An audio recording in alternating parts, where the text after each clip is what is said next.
Hey everyone, Pastor George here, just to do our next chapter in the second part of The Reason for God. And this is chapter 8, I believe. And in chapter 8, the whole title is Clues for God, right? What does Tim Keller mean by this? Well, Tim Keller kind of uses a lot of what I would call our arguments of design, arguments of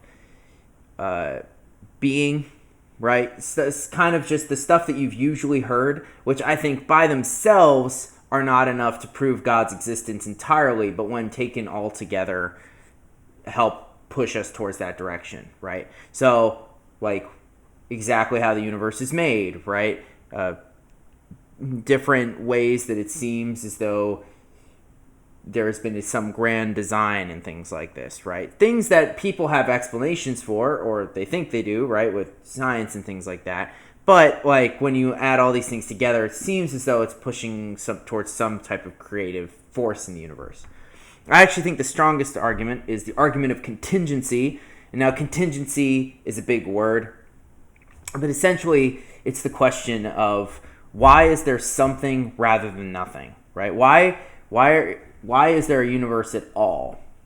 It actually is a more philosophical rather than a scientific argument, right? Because it's like, well, we know that it's not really that things just don't get created out of nothing, right? Outside of like maybe quarks or something like that on a very micro physics level, but generally things do not pop into existence without being prompted, right? This is actually one of the things that not the inventor, obviously, but the first theorist of the Big Bang Theory put forward. The first theorist of the Big Bang Theory was a guy named Georges Lemaitre, and he was a Catholic priest who was also a physicist. And he posited the Big Bang Theory, and one of the reasons he didn't want his name attached to the theory was because he thought that people would think he's trying to push for some divine presence in the universe, right? That it wasn't a scientific theory, that it was just him trying to take his beliefs and push it onto science. But, and it goes to show that he wasn't trying to do that because he didn't want his name attached to it. And it kind of pushes that a belief of, well, if there's this thing that happens, it sounds a lot like something had to cause that, and we know that these things don't just happen, otherwise there would be big bangs happening all the time, right? And scientists have tried to figure out what was the cause of the Big Bang, but, it's all conjecture. It's well-educated conjecture, but it's still just conjecture. And it's nothing very solid there. And Tim Keller talks about all of this. And he points out that the general argument from the other side goes something like this, and I'll just read this for you. I'm just going to tell you who it is. Sam Harris is a guy was one of the big new atheists, is what they're called, and he wrote a book criticizing religion, criticizing the idea of God. He also wrote a review of a guy named Francis Collins. Francis Collins is the first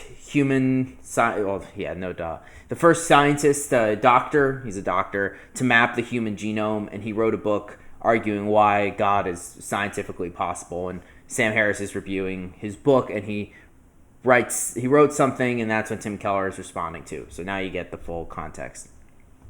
So Tim Keller writes, Sam Harris, in his review of Francis Collins' book, makes the classic objection to this line of reasoning.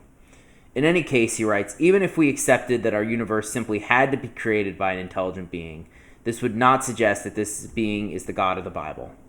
That is perfectly right. If we are looking at this as an argument proving the existence of a personal God, it doesn't get us all the way there.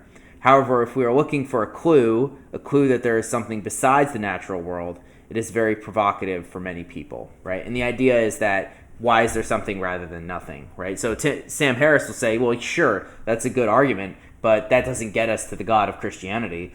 And I agree, it doesn't, right? That's why Tim Keller is just kind of laying the basic foundations for Christian belief in God at this point, and then we're going to move on to actual arguments in these next few chapters, is pushing, why good reasons why the Christian God is the right interpretation of this creative force.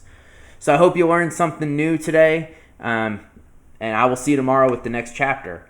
Not tomorrow. I'll see you on Monday with the next chapter. I get a weekend off, which is great.